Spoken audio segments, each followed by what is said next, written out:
everyone, welcome to the Coach Gerald Lami podcast. I'll be bringing you content with some of the best sport personalities around the world and sharing the journey with the listeners and inspiring the next generation. We're lucky today. We have two special guests who are currently coaching in Australia for Central Coast Mariners. So without further ado, I'd like to introduce Sergio Raimundo and Nick Montgomery. Welcome, Sergio. Welcome, Nick. Hey guys, how are you? Hey guys, thanks for the invitation, Gerald. No, thanks for coming on, guys. Thanks. So if you can just share with the listeners what your current roles are and a little bit about your coaching journey. So if we just start with Sergio. So it's the boss and his assistant. So I'm assistant, so Nick's assistant at the under 23s and the under 20s Central Coast Mariners. And that's we met a long time ago. So just to tell you a bit of the story, in 2014 at the UFA lessons, and then we just kept in touch and ended up working together already for 1 year now. Mm-hmm. Amazing. That's the power of football, I guess. It just brings a lot of people together. What about you, Nick? Yeah, so myself had a 14-year playing career at Sheffield United and obviously in England. Lucky to play in the Premier League, playoff finals, promotion. A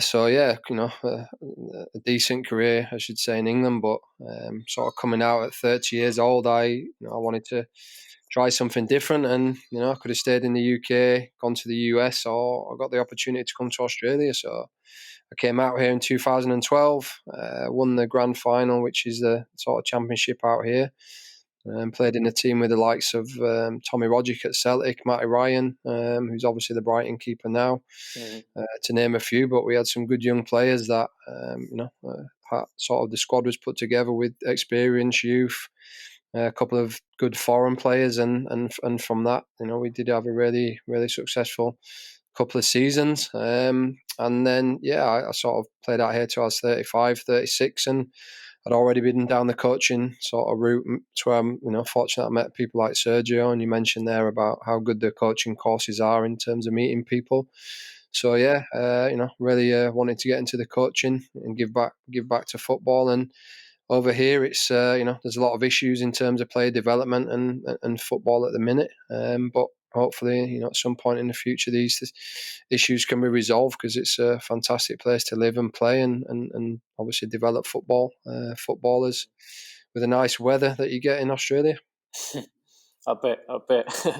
So in terms of like you just mentioned, you've come from the UK, and Sergio, you've come from Portugal. Like, so Nick, what made you decide to make a move to Australia? Of course, the good weather and things like that. But in terms of football, it's not really renowned for its football around the world. Yeah, look, to be honest, there was a link between the Sheffield United owner and the owner of the Mariners at the time. Obviously, that changed in the last couple of years, but we'd sort of had players that would come over from Australia, and a couple did sign for the club back in the day. We just always had that link, and my dad had lived here when he was younger. I knew what a beautiful country it was, and I sort of had some links. And when I spoke to Graham Arnold, who was a coach at the time, who's now coaching a national team, he just convinced me to come. And I went from staying at the same club in England for 14 years to tell my wife that she needs to pack the house up in 2 weeks. We're moving to the other side of the world. I bet she weren't complaining too much when she heard Australia, though.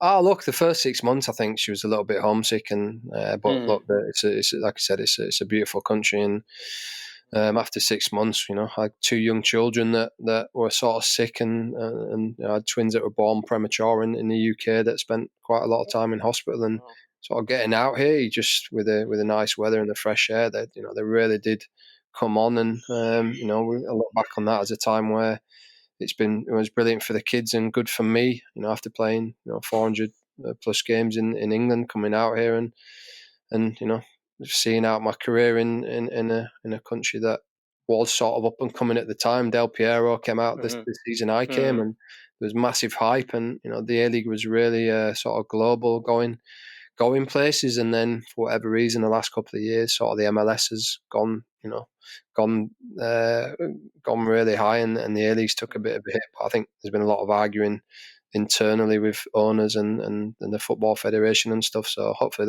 that can get sorted out and it can get back to sort of growing as a league.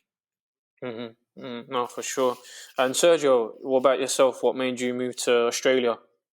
Look, it was a big opportunity to learn and to keep developing. So this is the sixth country where I'm coaching in.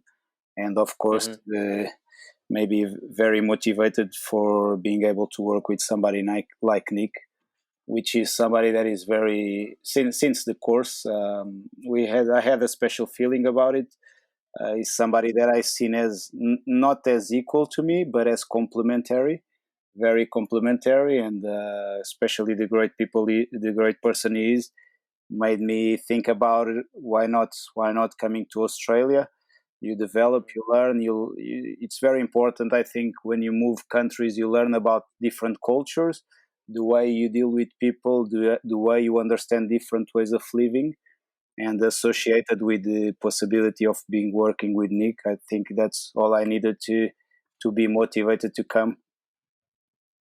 That's interesting. It's interesting that you got someone from the UK and someone from Portugal in terms of different learning backgrounds in football. Is it difficult or is it not difficult in terms of working with each other and kind of sharing different philosophies with each other? Look, I think it's nice for Serge to say some nice things about me, but for me, meeting Sergio on the course, there's a lot of sort of big name ex-players on there at the time, and it was quite clear that Sergio was way ahead of his time in terms of his knowledge of the coaching. But once I got to know him and know that he'd been coaching for so long, and to have someone that has been in so many different countries and had success developing players at a club like Benfica, we could list a lot of players which we'll save for another time. But having someone of that knowledge and ability, and like just such a a great guy, it was so easy to get on with him. And I always had this thought of him in my mind that when I came into coaching, he's the sort of person that I would like to sort of work with. And he speaks 5 or 6 languages. He's, like I said, he's had experience in so many different countries and clubs. You can't buy that experience. No playing career can sort of give you that back in terms of coaching. The amount of hours and sessions planning and coaching. I think one thing I did learn as a player is you turn up to training every day. For 14 years, you turn up, everything's done for you. 19 years I played for. Everything's done for you. The session's on, and it's only when I got into coaching that I realised, wow, like there is so much work that goes into it, and thought and analysis and planning sessions. But I mean, like Sergio is just an encyclopedia of coaching, and I just think we complement each other. We come up with drills that are football related exercises that throughout my career, I wish I'd have had that sort of coaching from someone like Sergio and the sessions he plans. And I think we both complement each other, and we add stuff in, we take stuff out. We sometimes it doesn't go right. Most of the times it does, thankfully. But I think that's down to Sergio's organisation and knowledge of setting the sessions up, and then together we just drive the sessions and push the young players and like I say, use all our knowledge of playing and coaching to pass on to these young players, and we've already seen rewards already in terms of developing them. So it's the proof will be in the pudding, I think, as I say. Mm-hmm. So, like Sergio, in terms of like your upbringing in Portugal, you worked at Benfica as well. We've seen a lot of players that have come out from Portugal. In terms of your learning experience in Portugal, can you share a little bit with us? Yeah, Gerald. So the experience, it's not only from Portugal, but that's where I started. So I've been 4 years at Benfica. I started in the soccer schools in the main Benfica training center. Then I went to the competition schools, so the players from the same age rank that would compete for under 7s, 8s, 9s. And then I made the jump to the 19s as an assistant coach. And at the same time, I was doing the academy game model assessment. So under 19s, 17s, and 15s, they had the same way of playing. same way of same routines of and dynamics inside the game, and I was basically doing the assessment of that and of the players itself. So after that, so there I decided to leave the comfort zone, because that's something I can disclose here to you. I always worked to be an assistant coach, so and I wanted to be the more complete I could. So instead of maybe staying on a comfort zone, I said to myself, no, I'm going to go. I had an opportunity in Senegal to coordinate an academy. So I thought 2 years there, learn French, which I knew a bit already, but learn it deep. It will be another culture. There's a lot of Senegalese players that play in Europe. I want to understand their mind. I want to speak their language, because by the end of time, I want to be ready to be the best assistant coach in the world. You know, that may sound a bit too high, but it's the goal I set to myself. Well, after Senegal, I came back to Portugal and trained with an under 19 top team. I was the head coach. Then went to Austria, where I coached the Ford League team.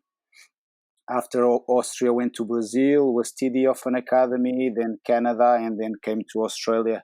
So I can tell you that the difference, every country. So this is one thing that is funny, and I like to tell people, and it shock them a lot. But when I see players with the age of 7, 8, 9, they look very similar. They look very similar in terms of skill itself. They look different in terms of culture. So I was talking with a mate today about the pyramid of Maslow. So Maslow, he got this pyramid. It's one topic you can find in psychology. And on the base of the pyramid, that there's the basic needs you need to fill. And that goes all the way. So you can be in a different level. You can be in a level that you just need your basic needs filled. That's what I found probably in Brazil or in Senegal. Or you can be in a level that you have some comfort. The basic needs are okay. You can eat. You have enough. You have enough food. You can drink. You have a house. You have love. And then you find yourself players with different needs. So for me, the players, they're all the same, or they all have the same potential when they're a certain age. But then the life and the culture around you, it's what transforms you. Of course, at Benfica, I've seen wonderful players with 7 years old. They were so mature in terms of tactical awareness, technical quality. So they were just complete fitness-wise. They were fantastic. They wanted the mentality, winning mentality they had, a big one. They wanted to win all the games. So if you tell me, how is it? Is it for me? It's on the younger ages you have that, and then the gap starts opening for the older ages. There's where you start seeing a big difference between countries and between cultures. And of course, Portugal has a culture of football. It's our number one sport. It's the sport everybody loves to see, and everybody waits keenly to see a game at the weekend, and then spend all the week making fun of the ones who've lost. So that's what you find in Brazil. That's what you probably will find in Senegal, but not as so in Austria, in countries like Austria, Australia, or Canada in an older age. So interesting. So when you was in Senegal, because I was watching Sadio Mane's documentary the other day, and they briefly spoke about the academy that he came from. Was it a similar sort of setup to? I'm not sure if you watched that documentary. But I was in Senegal, so he was with an academy. I think it was Génération Foot. That it's academy satellite format. It's a big French club in terms of developing players. Our academy was just like Génération Foot, and we've brought maybe as many players to Europe as they did.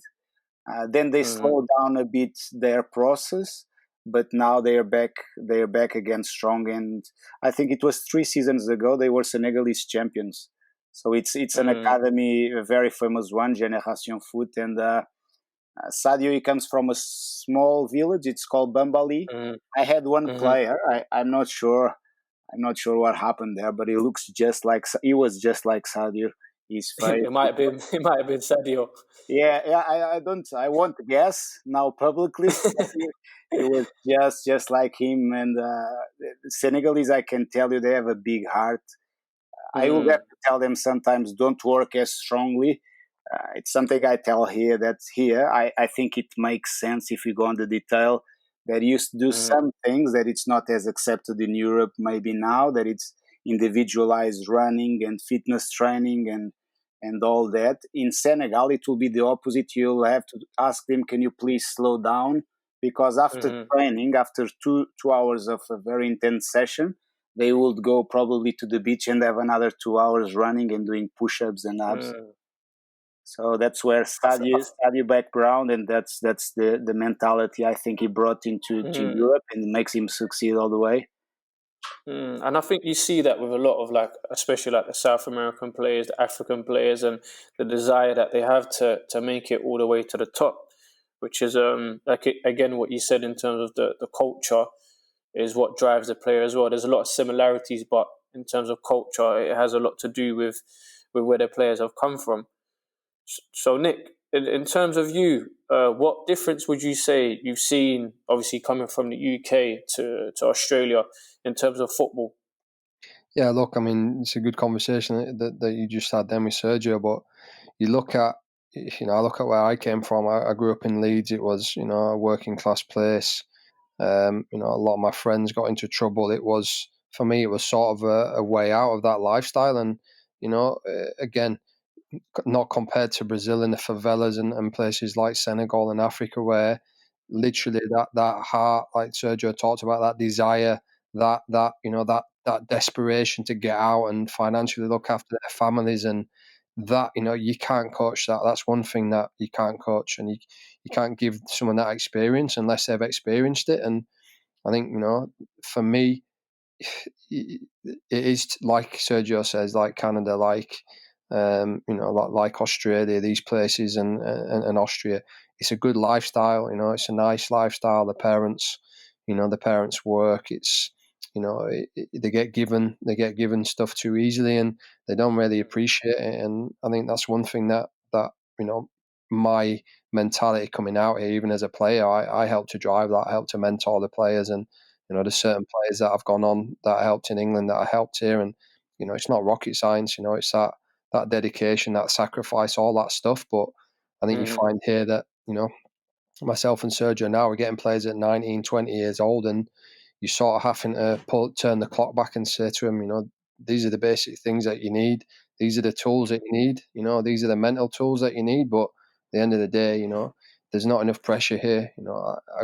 I think in England, and even when I was coming through, there's so many players that are willing to just scramble over you and take your spot, that you have to work harder than anybody. Number one, talent and all that is an extra thing. But if you don't have the work ethic and the right mindset, then you'll fade away. And I think naturally the countries, like you said, the Senegals, the Brazils, that's a basic tool they all have in their kit.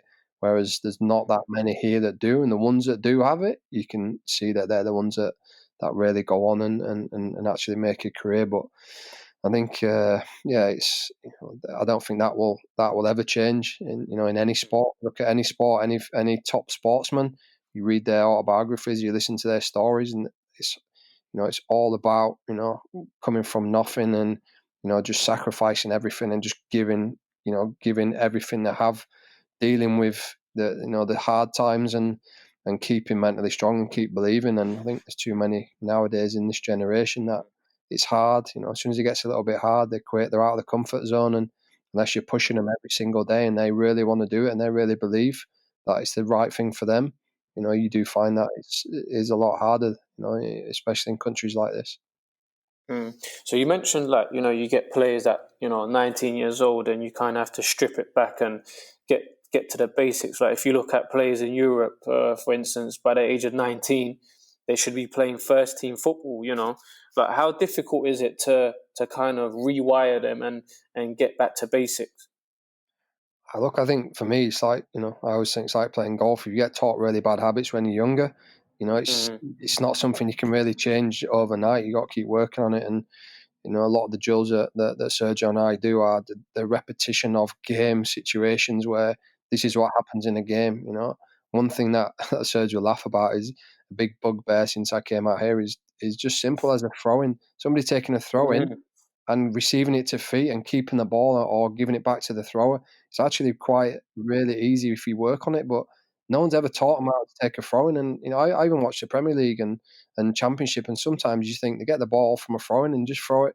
They give possession away, but for me, a throwing is you having possession. Can you keep it? And with a little bit of movement, you can either get it back to the thrower or the defender can't mark both of you. So at some point, one of you can be free, but again, unless you teach them and repeat it and they actually understand it, it doesn't become natural to them. And look, I think I said to Sergio when he came out here, a 19, 20-year-old here is like a 17-year-old in Europe, so you have to give them that time, because is it their fault that they've not been in a full-time environment? Is it the coach's fault that's, never played the game or never coached at a high level because there's not the investment in the coaching here? So, but at some point, you can change it because, you just got to teach them. So it's, it's hard work at times, a lot of effort. But, we've already seen that the players here technically are very good. And, if you teach them and they're willing to learn, they'll learn and they'll progress. Mm-hmm. So in terms of like the club philosophy, does it go throughout the whole club, or is it depending on which age group it kind of changes along the way? Look, I think that's a tough question. It's a question that a lot of people say. For me, at first team level here, the club doesn't invest much money. It's struggled for the last 4 or 5 years to compete with the other clubs in the A-League that are spending a lot of money. And that's purely in quality of players, quality of visa players coming in. There is not enough investment in the academies to get the best young players in. The bigger clubs get the best young players in by offering them sort of scholarships and different incentives. So the lower clubs really struggle to get the best young players in, obviously financially, because it's not, you can't offer them anything, and first team wise as well. So it's, for me, I've always been, my mentality is about winning games and this whole development of, it's okay to lose and, it's about developing. That's fine. That's all well and good if that's your philosophy. But for me, and Sergio's the same as this, you need to win games. You're only going to develop players if you teach them how to win games. And if that helps you get 3 or 4 in the first team, brilliant. But, if you don't win games and you're not a team that wins games at a development level, and you expect players to then go in the first team and help the first team win games, it's not going to happen because they don't know how to do it. So it sounds a bit old school, but I think, you got to teach them how to win games and how to manage games. And when you get to playing against adults, I mean, one thing here, which again is it's good and bad, is, the under 21 team here, they're playing a men's semi-pro comp in Sydney, and you're getting ex-professionals there, you're getting players that are getting big salaries in terms of semi-pro salaries, and you can only play kids that are 21 and under. So you can't even have 2 or 3 first team players in there. You can't have any overage. So these teams that are getting paid money, and they're 30, 30-year-old ex players that know how to win games. It's not always tactical. It's teaching the boys how to compete against them, number one, physically, which they all lack, because they've never done enough training as young players. They've never played enough games. They haven't got the experience. So, we have to find a way of turning them into winners, because without winning games, it's hard for players to progress. Mm-hmm. No, I agree with you. So, Sergio, if you could just share with us what would a typical session look like? What sort of designs would you do? So first, just to compliment Nick, because he said he might look like a bit old school, but it is not at all. So the year after I left Benfica, Benfica was considered the best academy in the world, and the quote we had was developing by winning.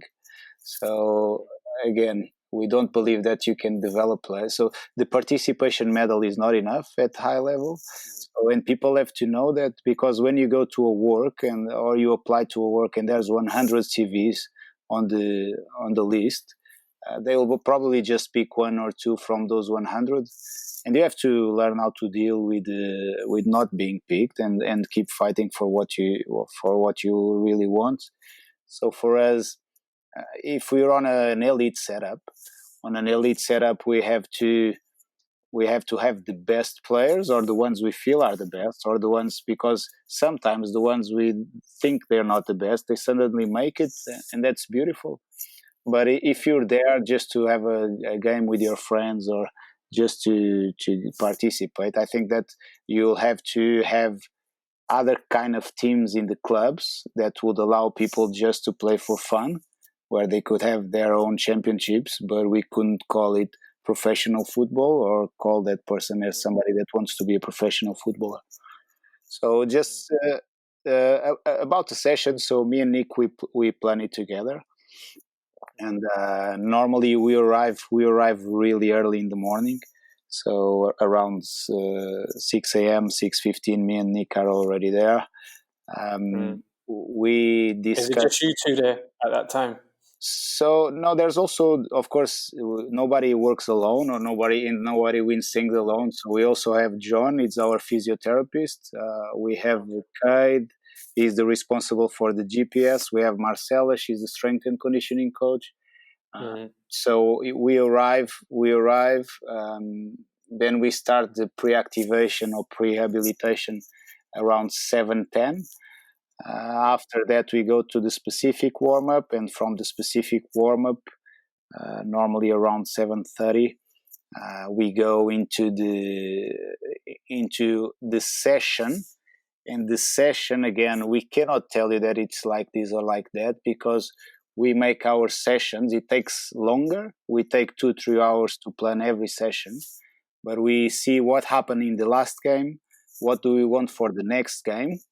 What things do you want to correct, but also what things did we have we done well that we want to repeat, and then we bring it up into the session. There's normally a complexity grow over the session, so you start with smaller numbers building into bigger, but we can finish the session doing the maximum of 5v5, a 7v5, a 7v4. It doesn't mean that we grow into an 11v11, for example. Actually, you don't use the 11v11 much unless we're doing some pattern play or doing internal games between us as part of the session, like we like to do a lot of times. In terms of, I know you guys said in terms of the winning mentality, that's kind of gone out the window in terms of player development. But in terms of like the club itself throughout the whole academy, what sort of things does the academy do to help individual player development? Well, look, I'll take this question in terms of individual development. Quite honestly, before sort of me and Sergio took over the space, there really wasn't any. And it's something that since I came to Australia, I haven't seen that much of. So for me, I'm a big believer in sort of personal development and creating drills for, position specific drills. And again, it's good to know, what happens in other positions, because I think at a development stage as well, to move players around in different positions, to again see how they adapt, mentally, physically. Sometimes me and Sergio will literally say, okay, we're going to pick a midfielder, and you know what, we're going to stick him at right back. Let's see how he copes this week. Let's see if he, does it properly, and it's a position that maybe that we're having trouble with. We've had players that have gone into a different position and done it absolutely impeccably and actually looked better than their original position, and which shows a good ability to adapt. But through the coaching sessions that we do try and get everybody as well doing similar stuff. Because football's a moving game, and we have centre backs that we like driving out with the ball from the back, and quite a lot we end up with them in the box either scoring, getting an opportunity, and that's about the players around them identifying that this is happening. Okay, we're going to fill in here. We're going to adapt the team, and that becomes natural. That doesn't just happen in a game. It doesn't just happen that someone drives out of defence and ends up in the box and having a shot, and we got a massive gaping hole at the back. So again, football's evolved, But for me, that's from the sessions we do try and do that, and a lot of the players have never really been taught how to play their positions. And to be honest, with Sergio's knowledge of and delivery of some of the sessions and the setup, sometimes I'll work with a back four and Sergio work with the players attacking that back four, and we'll swap around because it's good to be able to talk the boys through the session, because some of them have never been told the right body shape, what runs to make, how to make the runs. So it's an evolving thing that we've seen massive improvement since we took over the program, and players that are starting to knock on the first team door now. Before that, before the virus hit, we had two or three really pushing to get in the first team, which was having a tough season. So it's like I said, it's it's good to watch. Mm-hmm.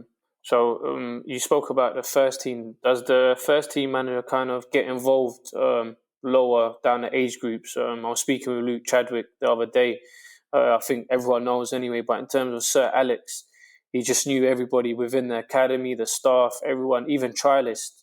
Does the first team manager get involved with quite a lot of things below the first team? He does at the minute. Alan Stajic came in to do the first team. Really good guy. He's been coaching the women's national team. Had a lot of success with them. So sort of coming in, he was involved in youth football when he was younger. But to be honest, he's watched a lot of sessions. He's got to know the players, sort of who they are, and look, some that probably he didn't have big expectations of that.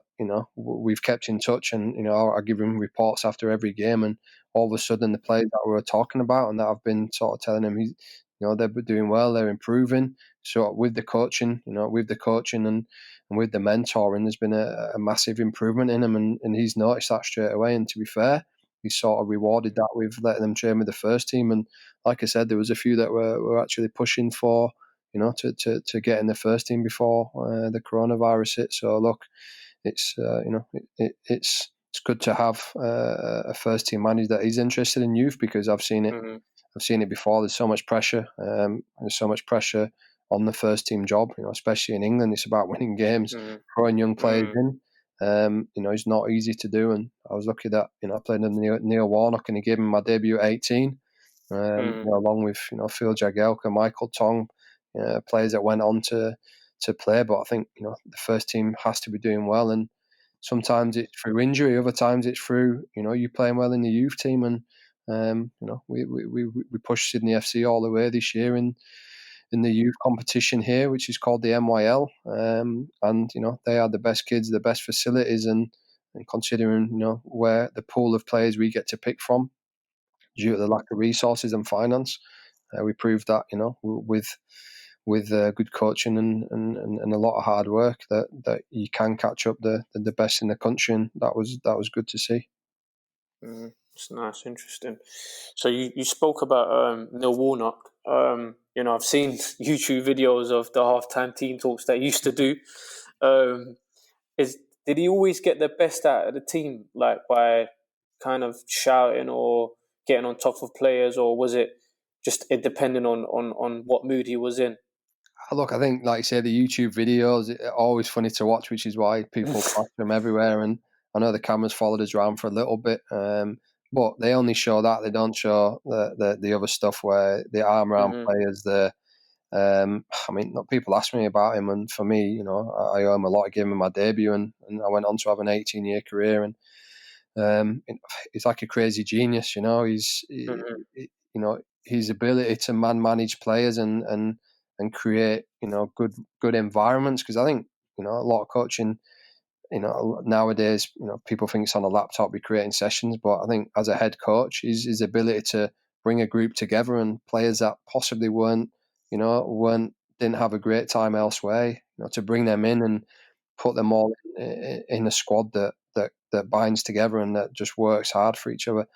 That's where he's had more promotions than any coach in England, I think, in terms of teams to the Premier League and obviously from lower leagues as well. So to do that, you have to be a good man manager. And for me, that he used to take the piss out of people all the time on the training ground. Yeah. And it was just like the banter that was funny, but sometimes he had a purpose behind it. And One thing again that he was very good at was if he signed a player that he then realised didn't fit the culture, didn't fit the group, didn't fit the way he wanted to play, he'd just have this ability to smoothly just get rid of them and move them on. Mm-hmm. They wouldn't linger there. They wouldn't be, moping around. It would, he'd sort of manufacture a move for them. And, I always remember one where we signed Barry Hales from Fulham, and sort of Barry had scored a lot of goals for Fulham. Great guy. Came in, but you could see straight away that he didn't really fit the style of play that we had at the time. We were quite direct, aggressive, and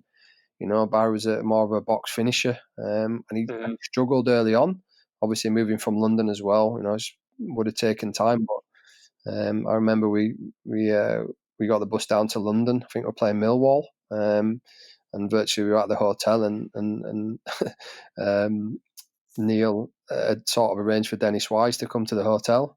And sort of called Barry down and said, "Oh, look, son, I've Dennis is here. He wants to speak to you." And it was sort of like he manufactured it, and the next day Barry had gone to Millwall. So it was like the boys would always laugh, but I mean, he just had an amazing way of just managing situations, and the craziness that you see is what people wanted to see, but you didn't see a lot of the other stuff. But he was a good man manager for sure. He's got quite a similar aura or sort of managerial skills that I could see from looking from the outside in compared to like a Harry Redknapp. Do you think these type of managers are kind of going extinct in the game? Like we don't really see much of the old school quote unquote managers in the game. Oh, look, I think you talk about Warner, Harry Redknapp, these guys, they're around with football, when they're coaching. To get a coaching certificate, you only had to coach a couple of games. So, I mean, in terms of their style, their man management was top drawer, and anyone would tell you that about Harry Redknapp as well. The fact that football's evolved now and tactically it's a lot different. For me, I still think 80% of it is man management, and you can be the best technical, tactical coach in the world, but if you can't get a group of players to want to fight for you and to want to have your back and believe in what you're doing and buy into what you're doing, it's like selling a car. If you can, try and sell someone a car that they just don't want to buy, they're not going to buy it. So if you can't get them to believe in what you want, and you look at Harry Redknapp's teams and Warnock's team, no matter who you're playing, I remember we beat Arsenal at home, we beat Tottenham at home, and I'm talking the great Arsenal team back in the day. And I remember, Nick, I'm an Arsenal fan, I remember. Yeah, I mean, you don't do that because we had better players. We do that because he made you believe you could go out there and play against Vieira and Henry and Bergkamp, and you can beat them, and Fabregas. And I remember walking off the pitch and thinking, how have we just beaten them? Our salaries must be peanuts compared to theirs. These are great players that have won everywhere, but coming to Bramall Lane that night, we beat them. And again, that's for me, that's a massive part of the man management side that a lot of coaches, struggle to have, because they think tactically and technically they've got everything, but the boys don't want to play for you, then it's hard. And again, putting that group of players together, obviously it's not always easy financially, whatever, but if you can do that, then again, once you do that, and yeah, it's like I say, that's my opinion, that man management side of it's massive, and the extra 20% is the coaching, the tactics, and all that. If you get that right and bond that together, then you got a chance of being successful. It'll be interesting, Sergio, like in terms of, you've been around the world, you've seen different ways of coaching and different cultures and etc. And just seeing the way the game has changed in terms of coaching. There's a lot of more paperwork to be done. There's a lot more, things behind the scene, data analysis and things like that. Do you feel that there's too much emphasis on that rather than coaches being on grass? Yeah, look, it's a very good point, because I used to be called a bit when I started the guy that likes to do always in a tactical way, and there are tactical knowledge and tactical this and tactical that. And I'm going to tell you that I changed over time just from seeing that things. So the first thing is that high-level, high-performance team, of course, the head coach is the main one, like Neil Warnock. He was the main one, and the one that appears in the newspapers, in the TV. That's why I'm happy to be with Nick, because I don't like that stuff. and he's the right guy. That's one thing that is a great guy to do, and build a group together. Of course, he has also the knowledge of the game, but he's like top in that, and that's what I see. So there's so many professionals working around that you don't need to be good at everything. And I think the managers that understand that earlier, that they can have a great physiotherapist, and the physiotherapist is as important, because you tell me, where are the players going to complain normally when they're injured? So the fitness coach is, you have to have a staff that is on the same boat than you, that fights for the same things, and it's very important to have all that stuff. But on the other way, so when I was in Senegal, I've won I didn't win, the team won a tournament. It was the Trofeo di Docena, and we've beaten the team of AC Milan. Wow, under 20s that had internationals for Italy. I don't remember how many at the time, but Cristante, he was the captain. He just won to name, but there was others like Petagna, Cristante, Boateng. And I remember to be sitting on the bench, and there was me, there was one assistant coach, and there was basically the team manager that will do everything. He will be the one to organize the logistics, etc. And I remember looking at the bench of AC Milan and seeing 20 staff or 15 staff. And they had, of course, all the facilities. Whenever we, as a Senegalese side, whenever we wouldn't have the stadium to train, because there was wrestling, and wrestling was big there, they will fill the stadium with sand. So you, on the 3G artificial grass, so you couldn't train on there for a few weeks. We'll have to go to the beach to work on set pieces. We have to go to the park. We'll have to find our way. And by the end of fall, we came there and we beat AC Milan. We've beat Chievo Verona. We've beat Novara. We've beat, there was EFK Gothenburg. So I'm going to be honest with you. When I was at Benfica, I thought that was because you work with so many good professionals that you think, oh, it's the detail that makes the difference, and you try to go to the detail, the technical detail, the tactical detail. But when you get through several cultures, you see, wow, what's winning games? It's actually how the players react to your leadership. It's actually how they feel as a group. So my mentor, he was a big one in Portugal. He's called Montgomery Sergio. He's the one Jose Mourinho said that changed his mind and made him create the philosophy he has. And I have to agree on that point, because it totally changed my mind. And Manuel, the thing he said different was that, first of all, it's one thing that now a lot of people say, but not 15 years ago. And he used to say, football, it's a human sport. And if you don't understand the player that kicks the ball, you'll never understand the kick. You also say, it's the man that you are that triumphs on the coach you can become. So it's who you are as a person that can triumph in the great coach that you can one day become. So everybody talks about Portugal, tactical periodization.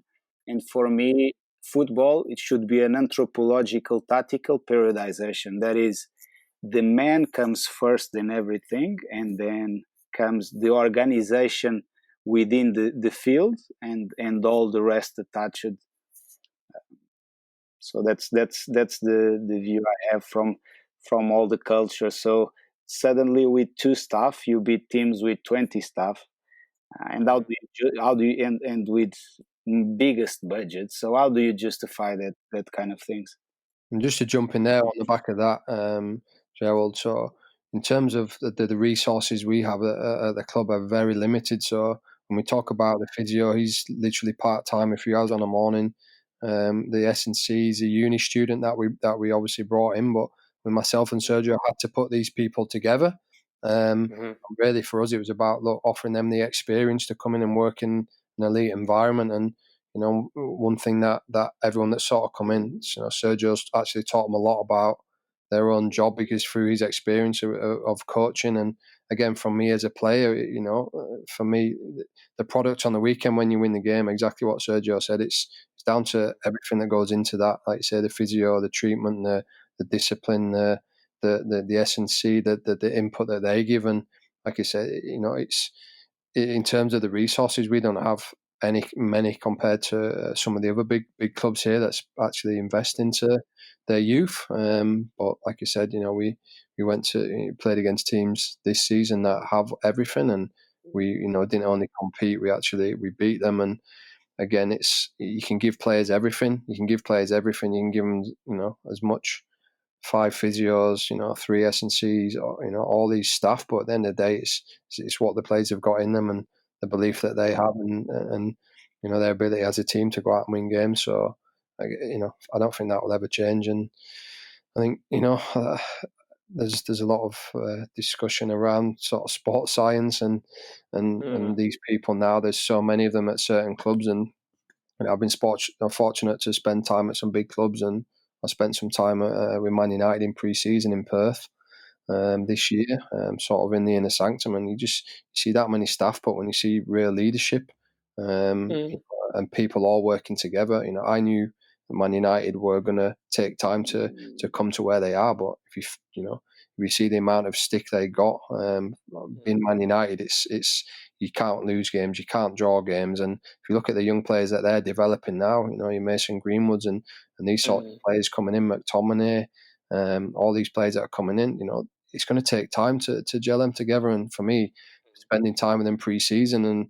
and been fortunate, to have Mike Phelan as a bit of a mentor for me, sort of letting me see that and always been there to talk to me. And one thing that stuck in my mind that he always says is, forget about everything. You've got to create an environment that you've got to challenge the players every day. And he's worked with Ronaldo, Beckham, some of the best players in the world. And when he says it's so simple, I think you can get carried away with all these coaching big words and these coaching courses and stuff. But he's like, you have to challenge the players. I have to buy into what you want, and that's the sort of stuff that I just think, wow, that's so powerful. That's gone on for years. And someone that worked with Ferguson for 10 years, winning everything, Champions Leagues, and just one simple little sentence like that, and it just sticks in your head. And you just think, wow, that's powerful, And again, in terms of, like you said, the environment as well, in terms of creating a team around you, like,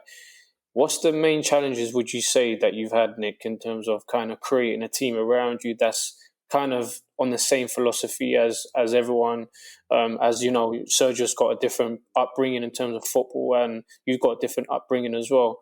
What sort of challenges did you come across in terms of building your own team?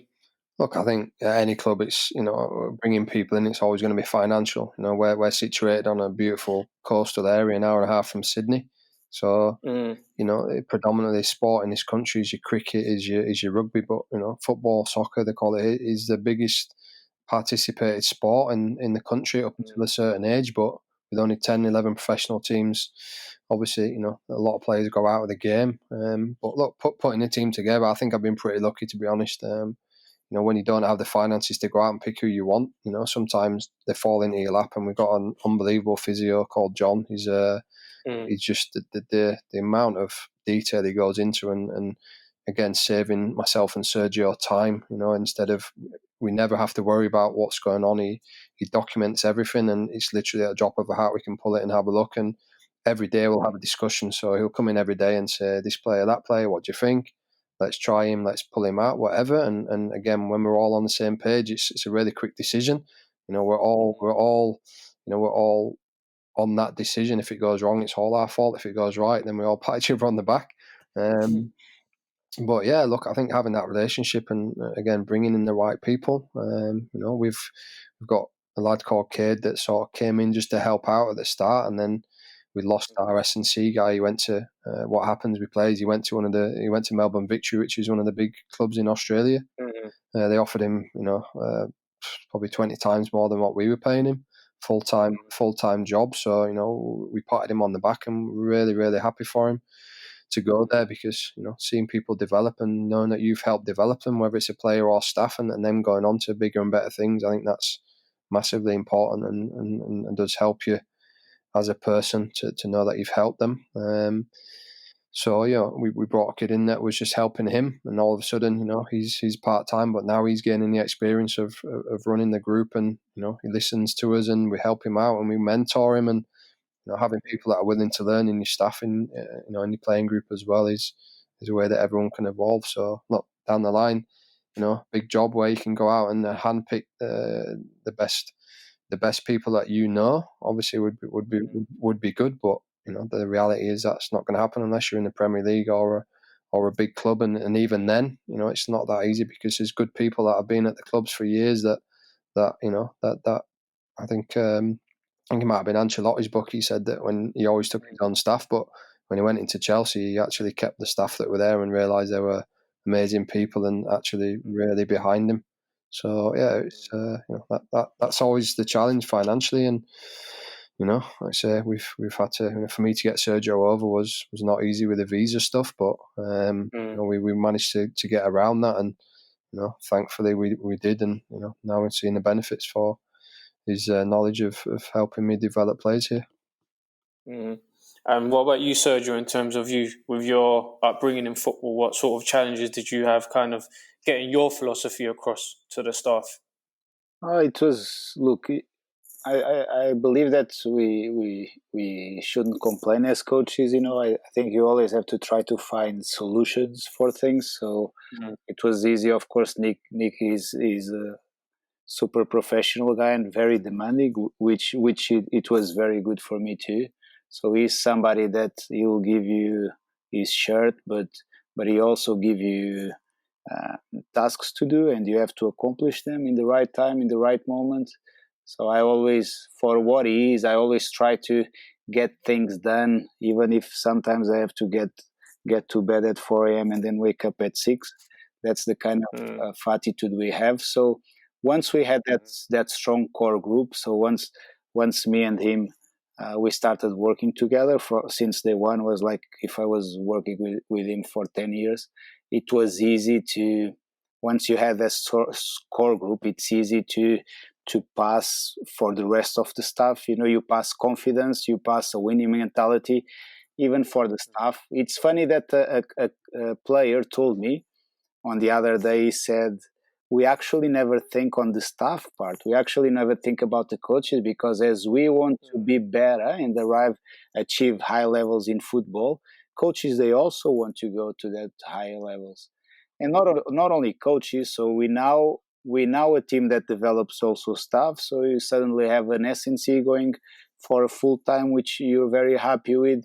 You have a physiotherapist that can work probably at the highest level as long as he has the chance. You have a PhD, Daryl, that works with us, that is happy to be doing the work he is, and is probably can be able to go into the highest leagues around the world. So it's not only about you developing the players. That of course the players are the center of the game. They are the ones who play. They are the ones who show everything in the pitch. So they are the number one for me. But then it's also about giving goals to your staff and developing your staff, because the staff, they want to develop as much as the players do. And it's one thing that we can't forget. So the only thing we can do is try to provide them with things that will make them better and will get them ready to the higher level. But again, once me and Nick, we started working, and we already had some ideas in place, and we formed that core group. Once that starts going outside, then it's always easy, because we are the ones, to be honest, that have to set the pace. So he has massive experience as a footballer. Got a lot of great managers through his career that, of course, he learned from them. I had more of a coaching experience, so I finished as a player while I was still very young, and started coaching very young too. So once those two were together, there's like we sometimes call it the dream team was together. Then it was about having everybody into the dream team and make them dream too, and make them develop.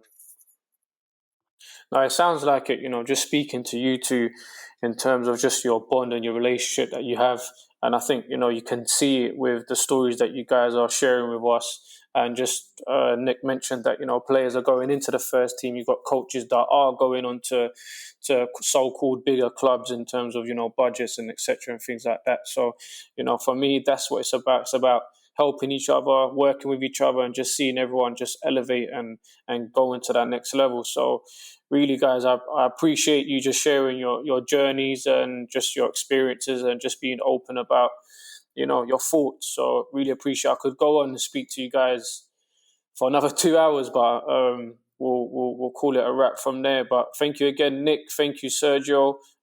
Good luck with everything in the future, and hopefully once this virus calms down, everything gets back to normal, and hopefully I'll see you two on the TV one day, maybe in the Premier League. Listen, Gerald, it's been brilliant to speak to you. And one last thing I'll leave you with is I'm doing the pro license at the minute, and a big thing that they talk about on the pro license is the fixed mindset versus the growth mindset. And I think the growth mindset is something that you have to have, and I think me and Serge both have it, because we often challenge each other on certain things, and I'll change my opinion or Serge will change his opinion, and by the end of it we go, you know what, that's what we feel, let's go that way. So I think, that growth mindset in any sport is something that you have to have, because if you're fixed on one thing and you don't change it, then for me, that's, I've seen the way that goes, and it never ends well. No, for sure, I agree with you. Thank you, guys. Thank you again. Appreciate your time. Thanks, mate. Thank you.